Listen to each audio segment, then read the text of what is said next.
chat, I think we have a good one to finish tonight out on. And it is a Nick video. It is a Nick video.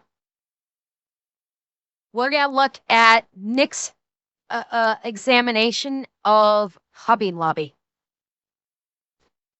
So this is how we will conclude, is talking about Hobby Lobby's artifacts, smuggling, and tax avoidance. So I think this one should be pretty good. So let's do it. All right, here's the deal. My wife dragged me into a Hobby Lobby, and I was in that store for all of about 30 seconds before I knew they were up to something. So I go home, I look into it, and what I found is so insane. I wasn't even mad. I was just impressed.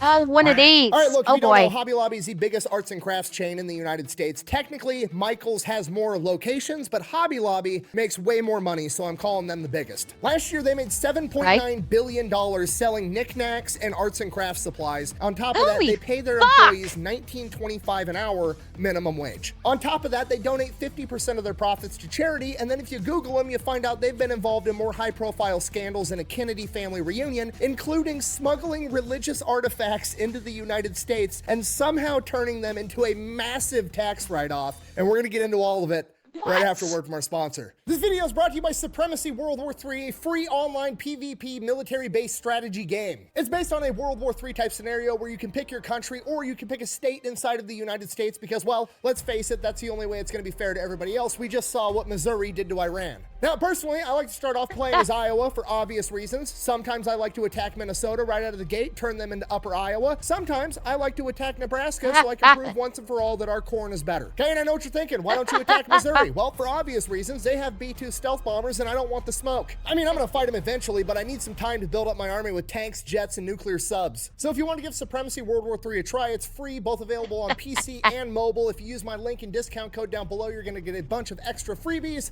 Let's get back to the video. Here we go. Oh wow. All right, we're just gonna take this from the top. Let me set the scene for you so we can go on this voyage together. Wife drags me to a place called Hobby Lobby. It's in what appears to be an abandoned Kmart. We take 2 steps inside the door, and in my head, I'm thinking, okay, this is clearly the knick-knack / gift shop area of the store. They've done what a lot of other places do, like Cracker Barrel, museums, tourist attractions. They have the little gift shop knick-knack area right by the doors so they can upsell you on the way in and the way out. That makes sense to me. Never really seen it in a department store, so that's kind of unique, but whatever. So we continue walking through the store, and I'm thinking to myself, holy shit, this knick-knack gift shop area is enormous. And then we keep walking. And we keep walking, and the knickknacks just never fucking end. They're everywhere. And then it dawns on me, the entire abandoned Kmart I'm inside of is one giant gift shop. At this point, the logical side of my brain is like, there's absolutely no way. So I start picking up the pace. I walk every aisle. I walk the entire store, progressively going into more and more of an existential crisis because there's absolutely no way that an abandoned Kmart full of knickknacks is a profitable business. But that's it. It's a whole... Wait. I was always under the impression that Hobby Lobby was literally like Michael's. Like it was not simply just knickknacks, that it was actually crafts, decorations, and some crafting supplies. Yeah, see, I was under the impression that they had more crafting supplies. Okay, if it's not obvious, I have never been into a Hobby Lobby in my life. I have no idea what's in it. Based on the name, I thought it had, it was a lot of primarily crafting stuff. Oh, I'm getting an education here. Okay. Way that an abandoned Kmart full of knickknacks is a profitable business, but that's it. It's the whole thing. It's nothing but knickknacks. So I just stop in the middle of an aisle. I pull out my phone. I Google how much money does Hobby Lobby make annually? $7.9 billion last year. There's no fucking... Wait. Orange in 2003. They earned $8 billion in 2024. Holy fuck. year. There's no fucking way. I don't believe you. I've walked the entire store at this point. It's just knickknacks and arts and craft supplies. That's it. The entire store is literally an elderly woman throwing the world's biggest garage sale inside of an abandoned Kmart, and somehow they're making a shit ton of money. At this point, I'm thinking like, okay, they're selling drugs out the back door or something. There's no way to logically explain this. So I get back together with my wife. She's got all the knickknacks and shit that she's buying. We go into checkout, and I'm standing in this checkout longer than I'm standing at the DMV. There's like 3 people in front of me. It takes fucking forever to get through this checkout line. So I asked my wife, I'm like, what is taking so long? I don't understand. And she's like, oh, Hobby Lobby always takes forever to check out at because they don't use barcodes. They have to type everything in by hand. 9 T. Okay, now at this point, I'm having a full-blown panic attack because I know that barcodes came out in the late 1940s because they were inspired by Morse code, and some dude that worked on the Manhattan Project invented them right after World War II. And now it's 2025 and we're not using them inside of the store. There's no fucking way. I am 99% sure I died in a car wreck on the way to Hobby Lobby, and now I'm stuck in knick-knack purgatory. Okay, then I take a deep breath and I'm like, okay, I think this is something I actually do kind of remember. This is like one of the few things I'm now remembering about Hobby Lobby is that, yeah, there's like no fucking prices on anything. Nothing. Like, not only do they have to type it in manually, I'm pretty sure they have to look everything up manually too, do they not? Like, it's not even, it's not even so much that there's not, they have to type in the prices manually, because honestly, just typing the prices in manually, honestly, wouldn't be that slow compared to scanning. Yes, scanning a barcode would be faster, but you could still type in the prices fairly quickly. I'm thinking, yeah, they have to like look up the codes for everything. Like, it's insane. Like, it's incredibly complicated to just, like, check in one item. That is the one thing I'm vaguely remembering about it. And Hitman James, thank you for the follow, by the way. I think I'm alive. Okay, there's got to be an explanation for this. And I'm like, oh, obviously, they're selling drugs out of the back. So it makes sense that they want to make checking out at this store as difficult as possible because they don't actually want to sell any of the fucking knickknacks because that's not how they make money. They make money off selling all the nose torque out of the back, right? So they're not going to want to sell the knickknacks. So that's why they make it as difficult as possible. Okay, it's got to be what's going on. So I finally get to check out. Very nice elderly woman there being my cashier. She's very polite. She's very friendly. I start full on interrogating this woman. I'm polite about it, but I'm like, do you like working here? And she's like, actually, I love working here. I've been here for fucking like 20 years. I'm like, okay, all right. I'm like, well, what do you like about it? And she's like, well, they pay us a lot of money for how hard the job is. So I like it. We get good benefits. The company donates 50% of its profit to charity. And I'm like, okay, well, they're not selling drugs here. That's weird. And I'm like, do you mind me asking, like, how much do they pay you guys? And she's like, well, I've been here for 20 years. I make more than a lot of people here, but our starting salary is $19.25 an hour is our minimum wage here. This actually sounds familiar, though. Because, correct me if I'm wrong, but isn't that similar to what he said the starting pay is for, like, Chick-fil-A? So, for some reason, it's sticking out in my head, or maybe it's Waffle House. It was either Waffle House or Chick-fil-A. I thought that sounds very similar to what their starting salary is. So, yeah, now we're starting to see some familiarity going on here with this. Is it the Waffle House I'm thinking of? Okay, so it's the Waffle House. Now, who was it that said it? Hang on, who was it that said that? Where'd it go?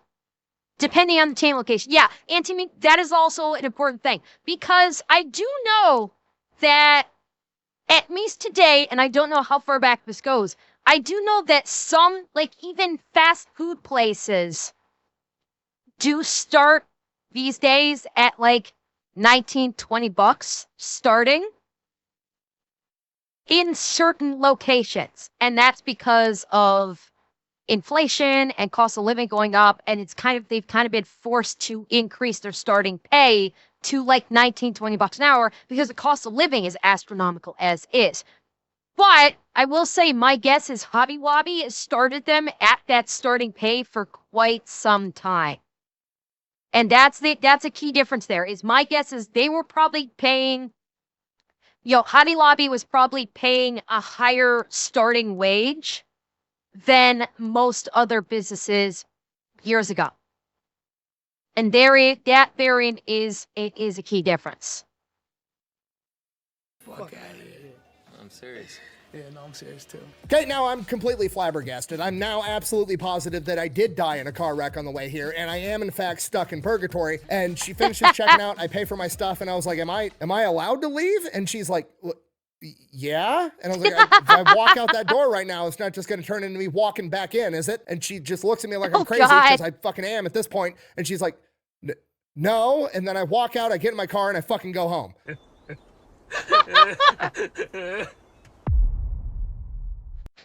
Nick quietly losing his fucking mind because the logic circuits are just not computing right now. This 100% I actually would buy Nick doing this at Hobby Lobby. Just like going, first of all, losing his fucking mind walking around Hobby Lobby and seeing what the hell it is in the first place. Secondly, of how they facilitate checking stuff in. And thirdly, just not thinking any of it's real. I buy that. I absolutely would buy it. All right, so here's what happened. 1970, the founder of Hobby Lobby, David Green, took out a $600 loan and started making custom picture frames in his garage. And apparently that business went pretty well, because by 1972, he opened up a 300 square foot arts and crafts store in Oklahoma City. And then 2 years later, he opens up another one, and then another one, and another one. And the next thing you know, he's got 1,000 arts and crafts stores all over the United States of America. How is that even possible? Well, in Oklahoma in the 1970s, when he was getting started, there was a humongous oil boom, and that's where the oil industry is primarily located, is Oklahoma and Texas. So everybody that was living in that area had a bunch of excess money. So all the housewives and stuff were going and buying a bunch of arts and crafts and a bunch of fucking knickknacks, and it just made his business explode with the oil boom. And now, hindsight being 2020, when I'm not actively surrounded by all the knickknacks and arts and crafts, you're able to step back and actually analyze it. And the business model does really work, because they're knickknacks, they're arts and crafts. They never go bad, right? It's not like a perishable item at a grocery store that. And not only that, husbands in chat, I require confirmation. Do your wives not get drawn to knickknacks like a moth to the flame? Husbands, I need confirmation of this, because I'm reasonably sure this is science. Wives, housewives in particular, are just drawn to the knickknacks. They have to get their little tchotchkes to decorate the house with. This is science. There's 3 or 4 times a year she buys new knickknack. There you go. There you go. Exactly. I need to sell this by this time frame. No, if I don't sell all the Christmas stuff this year, I'm just gonna throw it in a box in the back, and I'll pull it back out next Christmas season. We'll sell it then. So he really doesn't have anything going bad. He has no overhead as far as I'm gonna lose this if I can't sell it right away. On top of that, I was correct. It was an abandoned Kmart. They literally go and seek out abandoned department stores to put Hobby Lobbies inside of to cut costs and overhead. Okay, he's to do exactly what I was gonna say. I'm like, it's fucking Spirit. It's Spirit all over again. Spirit Halloween, all the fuck over again. Cameron, I didn't pause fast enough so I could jump on that before he made the reference. Fuck! I'm getting slow. Shit just got real. Okay, if you're not picking up on it, man, it's actually the simplest business model on the planet. They just import a bunch of cheap shit from China, mark it up 10x, throw it on the shelf for a month. If it doesn't sell, they slap a 40% off poster on that entire shelf. Then people think they're saving money. They swoop in, they buy it all up, they assemble the arts and crafts themselves, and they sell it on Etsy. It's basically the spawn point for Etsy, essentially. It's just a chicken sandwich from Chick-fil-A concept. They picked one thing they want to be good at. They became the best in the world at it. Okay, David Green is the Michael Jordan of selling arts and crafts and knickknacks. That's all there is to it. So how on earth did he do it? This is the crazy part. Nobody knows, including him. No clue. I literally read his entire book. It's called Leadership Not by the Book. And essentially, David Green is a super, super religious Christian man. He's literally the son of a preacher. Yeah. And That's where a lot of the controversy comes into play. Is, I don't know, I'm guessing Nick will undoubtedly get into this. I know there was what was it, 5 or 7 years ago, there was a big to-do where this guy that owns Hobby Lobby was basically I'm trying to remember the circumstance, but I'm pretty sure he was very anti-gay, very anti-LGBT. And this kind of went into the business too. Yeah, was it the charity? Yeah,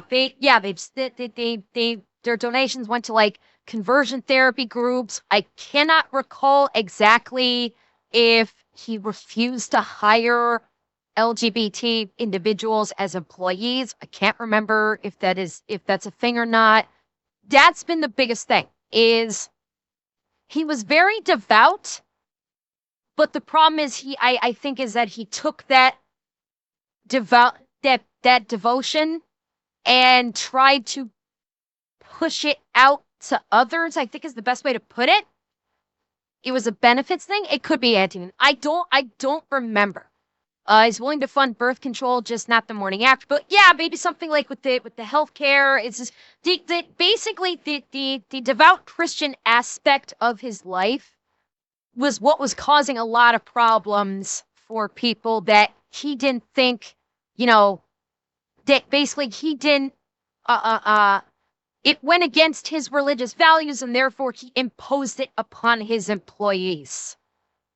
And that was like a very serious, that was a big to-do that happened. I want to say it was like 5 or 7 years ago that this really hit the airwaves. And so yeah, it's well, yeah, Revit, it's a private business. So, and therein lies like some of the arguments, is that people said it's his private business, therefore it's his prerogative, and therefore he can do whatever he wants. And that's not incorrect. That is not incorrect, but at the same time, people can not like what he's doing, it's very complicated. It's like he can do whatever he wants with his company, but at the same time, he's also trying to push his religious values on his employees, which I don't find right either. Like, if he wants to, he's basically taking business, he's basically foisting his religious values into the business, but it's also affecting the employees who may not share in his religious values. And, if they're just trying to get a job and they don't care about his religiousness, but he's actually forcing his religious ideology on them in terms of their benefits. So it is a very complex situation, and I am far from smart enough to be able to say if any of it's right, if any of it's wrong, how to quantify it, how to work out the mental gymnastics, that it does work, that it doesn't work. I just know that this was a very big point of contention for a lot of people. So, well, no, Alistair, it's not like making them attend church or something, but basically the Christian values of not allowing them to do the Plan B thing, and making the donations to the conversion therapy groups. It's things like that I'm talking about. Not that he's saying every person that he employs has to convert to Christianity or anything. It's just aspects of his religion that is being forced upon other his employees in terms of their benefits and things like that. That's what I'm referring to. Basically says that Hobby Lobby is owned by God. He's just looking out for it. So whenever he has a big business decision to make, he prays about it and waits for God to tell him what to do, and then he does it. And somehow it always works out. The dude is literally just running Hobby Lobby off of vibes, and it's working. It's literally either got to be divine intervention or he's the luckiest man in the history of the planet. Now his religion. and I will point out, I don't have any problem with that concept of if he needs to make a decision about the company, he prays to God for an answer and God gives him an answer. Praying to God is literally, in my opinion, is another form of basically introspection or meditation. That's what when someone says I need to when someone's like has an issue and they say I need to pray on it, to me that is just them basically seeking they're basically facilitating introspection. And they're classifying it as seeking help from God. However they call it, it's that is how I see it. And I don't have a problem with them saying like that they're seeking help from God on it, but that's what it is. It is basically meditating on it,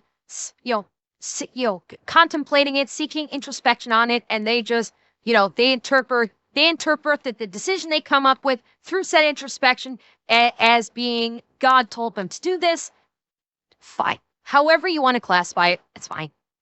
Religious convictions are also what drove him to do what I would deem as a lot of pretty good stuff, like giving all of his employees a $19.25 an hour minimum wage and benefits. They also donate 50% of their annual profits to charity, which at face value is just good in general, but also if you're working at that company making well above industry standard for being a cashier or a retail worker, and then you also get the added benefit of knowing that like, hey, my company's making a bunch of money off my back, but a lot of that money's going back into charity, I'm doing some good in the world. So it's just good for the overall culture of the company. And then of course they're closed on Sunday, which regardless of whether you're religious or not, if you work in retail, you're always working weekends. So it's nice for the retail workers to get a weekend day off, to get the same day off as the rest of society. And here we go. Some of this is going to be the charities that they funded with these controversies. Now, those same religious convictions also get him in a bunch of trouble because they've had a ton of controversies. And I'm going to be honest with you, the vast majority of them, in my opinion, are a gigantic nothing burger. They're basically people looking for reasons to get upset. You took everything from me. I don't even know who you are. Except for that time they got busted for smuggling artifacts. That one was legit, but we'll get there. We'll just gloss over the other ones real quick. They got busted because they weren't selling enough Hanukkah stuff at their Christian arts and crafts store, which... okay, yeah, that's stupid. That is stupid. This is the whole thing. It's a private business. They can sell literally whatever the fuck they want. Okay, you don't have people going after Walmart because Walmart sells a fuck ton of Christmas stuff, but they don't really sell anything Hanukkah. I agree. I'm agreeing with Nick on this one completely. This is bullshit. This is a nothing burger. This is basically a bunch of butthurt people that needed to find a cause to champion because their lives were boring. And so they just basically, okay, the owner of Hobby Lobby is a devout Christian, and maybe they didn't like that and they were bored, and so they decided to go, okay, you're being discriminatory against the Jewish people and not selling enough Hanukkah stuff. Yes, this is a nothing burger bullshit pizza. I will agree with this. I'm willing to bet they weren't selling a lot of Muslim holiday stuff at the Christian arts and crafts store Also either. true. I don't go to Burger King and get mad they don't have fucking pizza. Like, you're looking for reasons to get upset. Okay, it's 2025. If a store doesn't have what you want, get on Amazon and order it. It'll be there tomorrow. Why are you picking fights for no reason? Next thing, they got in trouble over women's contraceptive with their insurance, and they actually took this case all the way to the Supreme Court. Like, David Green was willing to let Hobby Lobby go bankrupt and close all of them over this fight. Now, I'm not saying that's necessarily a good thing, but part of me is always going to respect a man that's willing to put his balls on the line for what he believes in. So here's what happened. The birth control controversy gets played off like Hobby Lobby wasn't willing to pay for birth control with their insurance for any of its female employees. That's a partial truth. The actual truth is they weren't willing to pay for the morning after pill or the week after pill. All the other birth control was fine. Which, regardless of how you feel about it, that's on brand for an evangelical Christian. And whether that's right or not, I don't really have any strong convictions on, but this one, yeah, I do kind of have a problem with it. If your business is going to provide health insurance to your employees to the point that it will pay for contraception,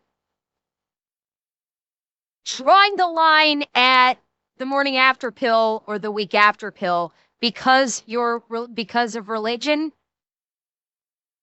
I do have an issue with that. Because realistically speaking, if you're going to try and pull the devout religious reason, you can look in the Bible and find that contraception is also against the Bible. This is where the devout Christian thing and using that as the yardstick as how you're going to dictate business. This is where it's a problem, because if it's going to allow for contraception, that's against the Bible too. You will be able to find a quote in the Bible that says contraception is against the word of God. So, yeah, and there's the other crux of it, Alistair. So that's the part, like, drawing the line there is where it's like, okay, now you're kind of, foisting your religion on other people that you are employing.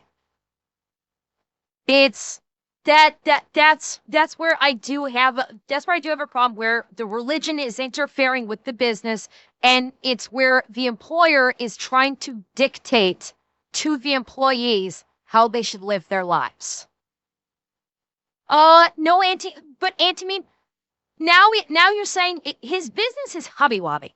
His business is not the personal lives of his employees. And again, if he's going to provide the contraception, then it should also provide for, like, the morning after pill. So that to me, that is basically, imposing his religious values on his employees' personal lives. And that I have a problem with. Yes, they could, John, but you could say that about anything. And it's still, but it doesn't change the, saying, oh, the employees can find a job anywhere else doesn't change the fact that this is someone that is basically taking their choice in religion and applying that to another person in a forcible manner. That's what I'm saying. And by saying, like, oh, the employees can find another job elsewhere, that's a cop-out. I'm sorry, that is a cop-out. Just saying, well, if you don't like it, you don't have to work here. That's because in respect to saying, like, okay, I'm going to dictate what kind of health care you're going to receive with the insurance. I'm sorry, that's pushing it too far. That's basically telling his employees, if you work for me, this is how your personal lives are going to be dictated. No, and John, I fully appreciate that. I fully appreciate that he's not saying that his employees cannot use the morning after pill or anything. I am fully understanding and appreciative of that. I am. But he's providing them insurance, but then draws the line and saying you can't get the morning after pill, which, by the way, I'm guessing if he's paying for for the insurance, then he's literally contacting the insurance company and telling the insurance company, do not allow them to get this morning after pill. And that's a problem. That means he went to the insurance company. Are they self-insured? I'm trying to think how. Let's see. If any business owner can impose their religion on their employees, then that means that the entire workforce is forced to live according to the whims of the wealthy class. That's basically what I'm talking. That's basically what I'm saying by talking about forcing their religion on the other person in this respect. So, no, and I realize that, Auntie. Honestly, to Ember, every company draws lines on certain healthcare things like combining med and dental, so for health benefits every company has their faults. Every company has their faults, but those companies where they draw the lines on certain healthcare things, that's strictly from a business and monetary perspective. Like, okay, we can't afford to have this level of healthcare because it'll impact our bottom lines.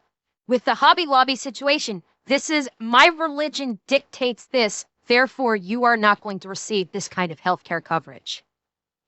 And that's where I have the problem with it, is They are dictating healthcare coverage based upon religion. And that's where I have the problem. And saying, oh, they can get a job elsewhere, I'm sorry, that's a bullshit excuse. I find the thing of that the saying to the employees, oh, you don't like it, then go get somewhere else. Freedom of religion, Wolfie, is the freedom to practice your religion.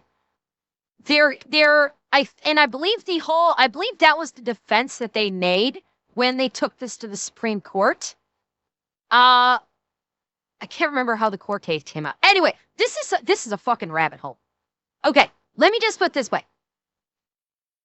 I don't agree with what he did in regards to health insurance. We are on a fucking rabbit hole. We've already probably spent about 10 minutes discussing this. We are moving on. Chat, we are moving on. Okay, because we still have like 10 minutes left on this.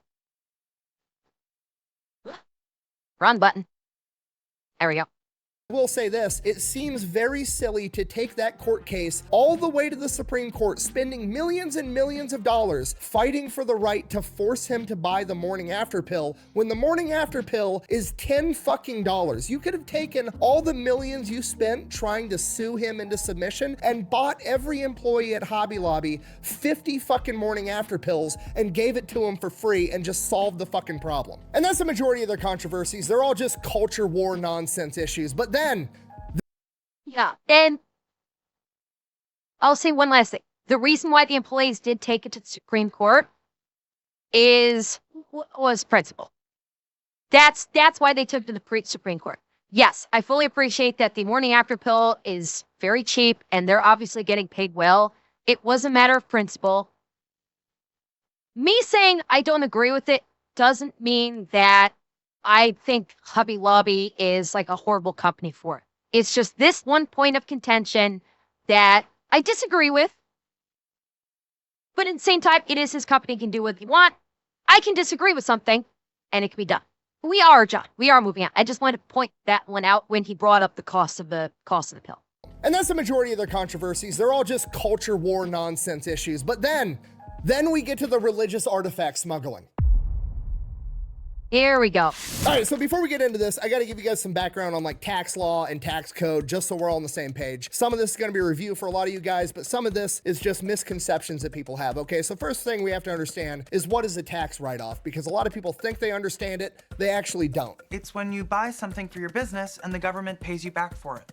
Oh, and who pays for it? Nobody. You write it off. People hear tax write-off and they think, oh, that's money that they save right out of the gate. That's not really how that works. So I'm just going to give you a real life example to clear it up, okay? Hypothetically speaking, say that I make $100,000 a year and I donate $1,000 to charity, okay? People seem to have the conception that now I have to pay $1,000 less in taxes. That's not how that works. So you didn't actually save $1,000, you saved $400 and donated $600. Now it's like normal people doing charitable donation type stuff, but when rich people like billionaires and big companies, they have ways of getting tax write-offs that actually make them money. The most notorious and most famous is the fine art method, okay? So if a company like Hobby Lobby, hypothetically speaking, comes along and wants to invest in some fine art. Say they go to a fancy New York art gallery and they buy a painting for $100,000 and they sit on it for 5 years. And then 5 years later, they hire some fancy art appraiser to come in and appraise this piece of art. And the art appraiser comes in and says,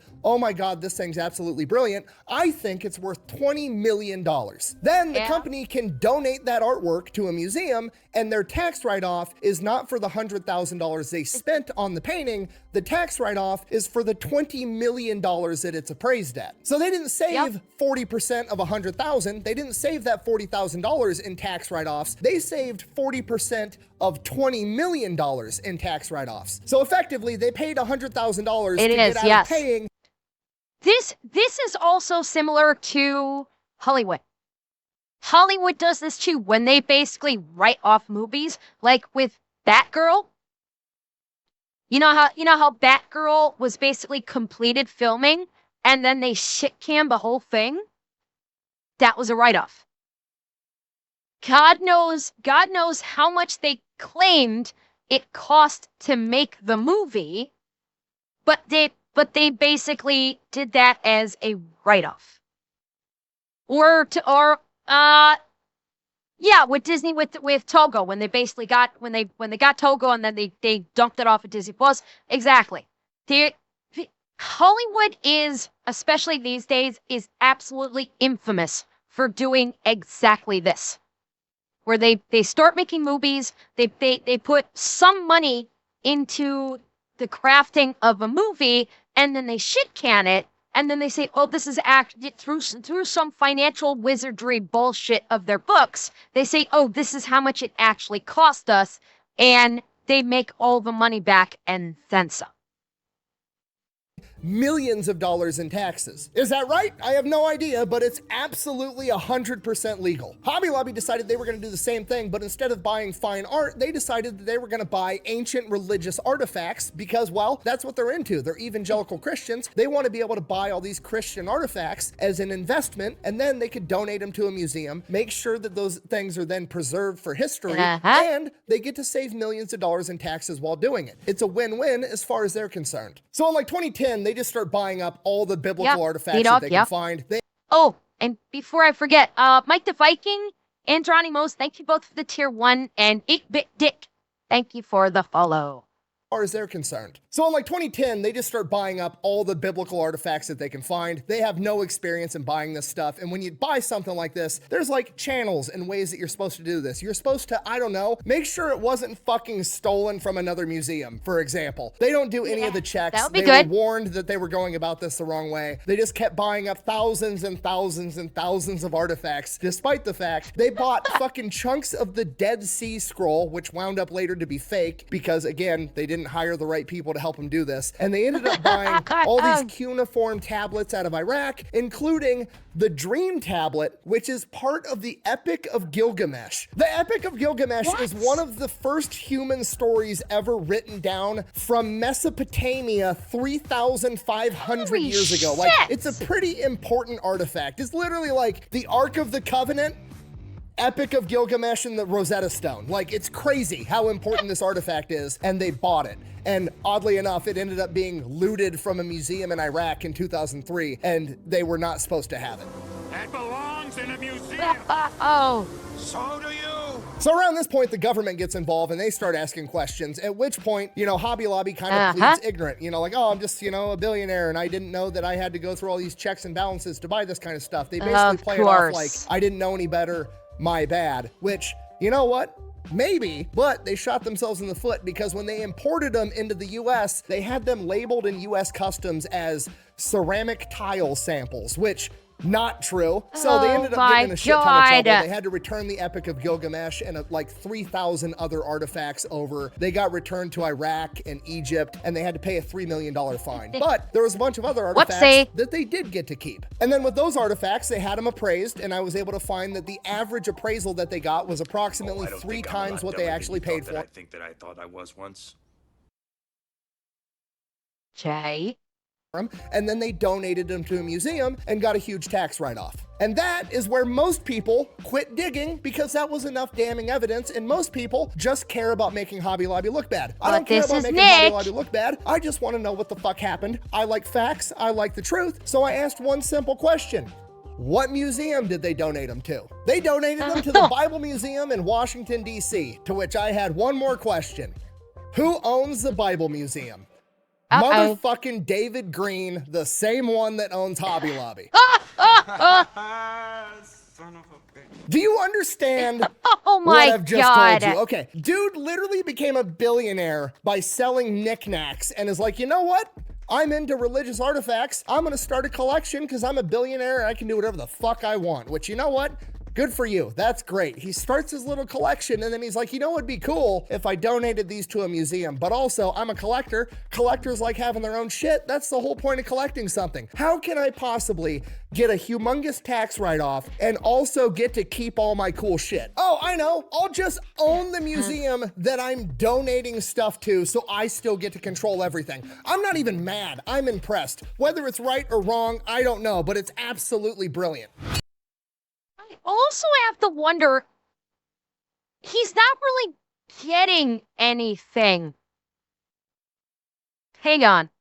I have to try and work this in my head. Because he owns the museum. And he's donating to his own museum. So he's still getting it's I don't think there's like a financial reward for this one. It's just he's getting the giant tax write-off, but he's still got the money in the first place.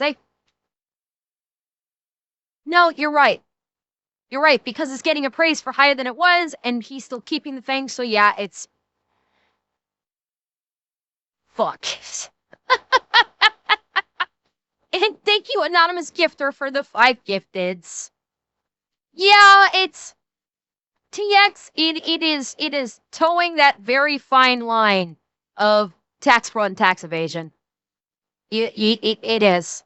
Buh! So him being super religious is all just an act so he can look like a good guy, but he's actually not. Buh! No, that's not what that means at all. It is not hypocritical for a Christian to avoid taxes, okay? At no point in the Bible was Jesus ever like, hey guys, what if we gave the Romans more money? Now, don't get me wrong, I'm not co-signing everything this guy does. I'm just saying I'm good at putting myself in other people's shoes to understand their perspective. And from a very, very Christian man's perspective, being able to give less money to the government so they can, I don't know, buy $60,000 missiles to shoot at people that live in mud huts so he can collect biblical artifacts, put them in a museum, preserve them for everybody else, and share them with the world, hopefully convincing more people to become Christian to save them, is probably a net positive from his point of view. I'm just saying, you can call this guy a lot of things, but you cannot say he's not a legitimate, super devout Christian. Because at the end of the day, for better or worse, he was legitimately not only like super devout Christian, he fucking worked the tax code.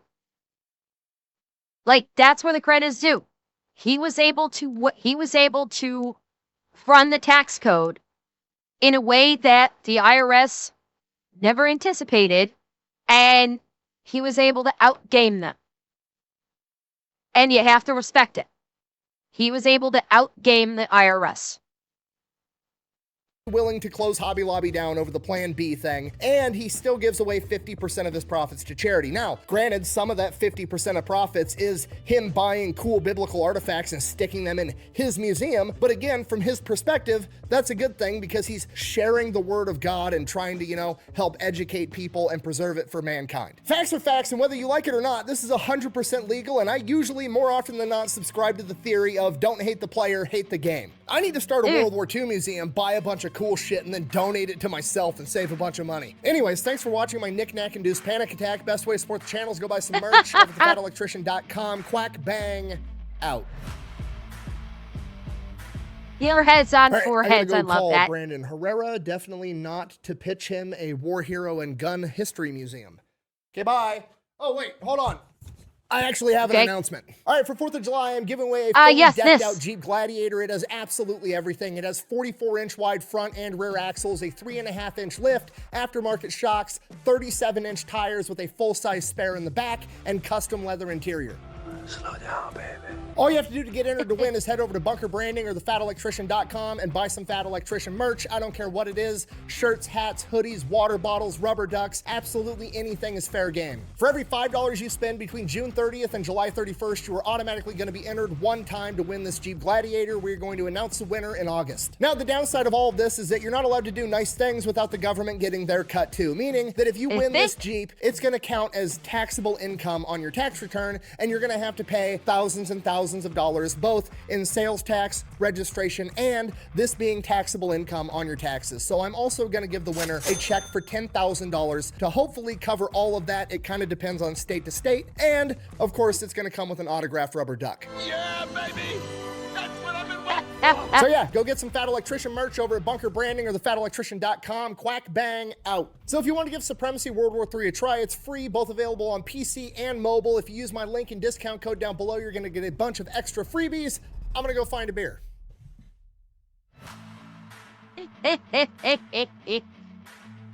No, if one of you guys if you guys order something and you win the Jeep, you keep it. If you guys buy Bunker Branding stuff and one of you guys is lucky enough to win the Jeep, you keep the Jeep. You keep the Jeep or give it to someone in your family that needs a Jeep. I don't need it. Yes, I'm sure I am positive.